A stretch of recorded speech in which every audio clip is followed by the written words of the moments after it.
There are moments in politics when something happens and most people only catch the headline.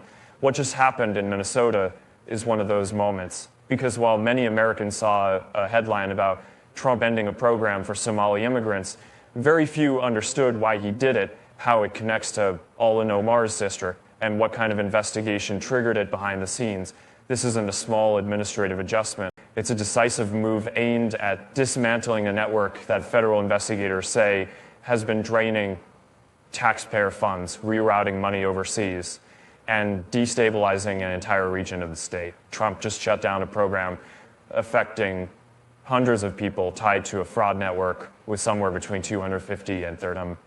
Somehow all of it circles back to Minneapolis and a political figure whose district is under intense scrutiny. Today, I'm going to walk you through exactly what happened, why so few outlets are explaining the real reason behind Trump's decision, and why this could reshape the political future of Ilhan Omar and Minnesota as a whole. This story matters to every American who pays taxes, trusts their government, and wonders what happens when those systems break down. So let's start at the beginning. What triggered all of this? What made the president look at one state and say, enough? Trump announced he was terminating temporary protected status for Somali immigrants in Minnesota. TPS is a legal shield for people from countries facing disaster or conflict, meant to be compassionate, humane, and temporary. But things took a dark turn. Trump cited widespread welfare fraud, money laundering, and millions of taxpayer dollars being funneled into overseas networks, some even reaching extremist groups, according to federal reports. This wasn't just ending a program, it was a response to deep, long-running corruption. Before discussing the political impact, we must understand the system failure. This isn't just an immigration story, it's about oversight. Collapsing programs meant to help vulnerable people were hijacked by organized networks, while state leaders overlooked the growing problem. Minnesota is home to the largest Somali population in America, between 75,000 and 85,000 people. Many arrived as refugees and some received TPS.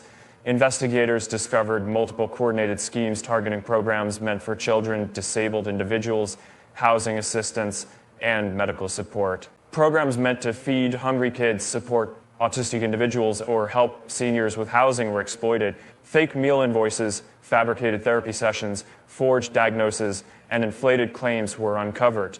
Some claims reached over $100 million per year. Oversight collapsed. Auditors missed obvious red flags.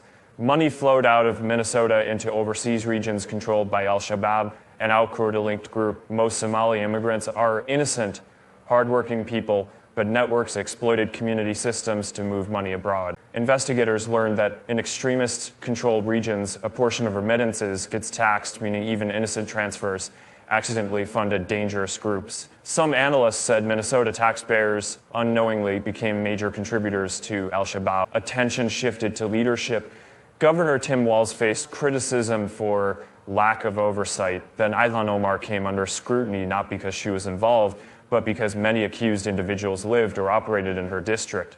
Omar once recorded a promotional video for Safari Restaurant, which later became central in fraud investigations. While there is no evidence she took part in any fraud, the optics were damaging because the networks operated around her political districts. Trump's announcement immediately affected thousands of Somali TPS holders.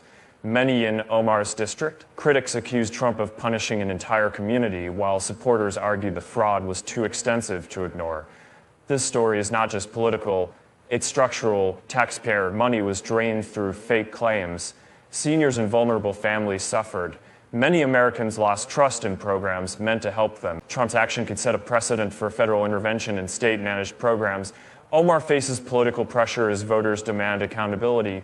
Meanwhile, debates on immigration, welfare, and national security intensify. There is a human cost. Innocent Somali families fear uncertainty. American families lost resources. Investigators are frustrated, and seniors feel betrayed by a system that once worked. Programs are like community gardens meant to help everyone, but when exploited, they collapse. Sometimes shutting them down is the only way to rebuild. Some believe Trump's decision was too extreme, others say it was necessary. But the undeniable truth is the system failed. Minnesota will now face audits and federal scrutiny. Omar's political challenges will grow. Media narratives differ. Some call this cruelty, others call it failed progressive oversight. But the real issue is systemic broken immigration systems, weak auditing, and lack of political courage. Minnesota scandal raises a bigger question.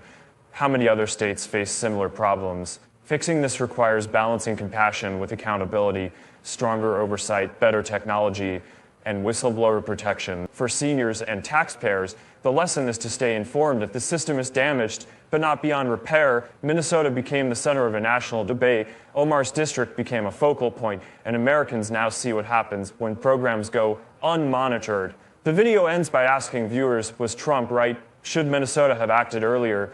Do taxpayers feel their money is protected? And what should happen next?